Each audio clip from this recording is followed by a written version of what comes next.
Here's the thing. He tried to change a word yesterday, David, to mitigate the damage that was done in that news conference and to mitigate the outrage. But in order to do that, you would, and I said this yesterday, I'll say it again today, you would have needed to be wearing a blindfold and earplugs and not heard anything else that was happening in that news conference. He attacked the FBI and the DOJ. He said Putin's denial was very strong and powerful. He spewed conspiracy theories. He said both sides were to blame. He said the Mueller probe was a disaster for the country. He called Putin's offer to have Russian investigators work with Mueller's investigators incredible. I mean, today, to have him disagree with DNI Dan Coates after what happened yesterday, after what happened Monday, what do you think needs to happen on Capitol Hill? Not just Republicans saying that they're frustrated. What do you think needs to happen on Capitol Hill to make the president understand that people are not just frustrated, they're nervous and they're scared?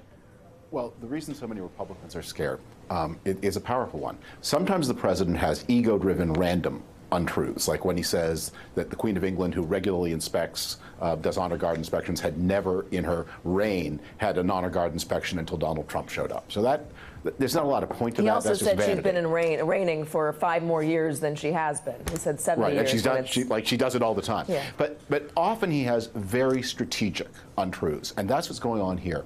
Look, where the Republicans on Capitol Hill want to go, both Paul Ryan and Trey Gowdy have said this. They say, we want to acknowledge that the Russians intervened in the 2016 election, but we also want to insist that that intervention in no way, in no material way, affected the outcome. Well, that's not a sustainable position. Once we acknowledge that the Russians intervened, now we have to investigate the depths of that intervention. What exactly did they do? We only learned, or it was only confirmed within the past week, that the Russians stole Democratic Party voter analytics, a very important theft. We don't yet know what they did with those voter analytics. Were those analytics shared with the Trump campaign? If they were shared, what use was made of them?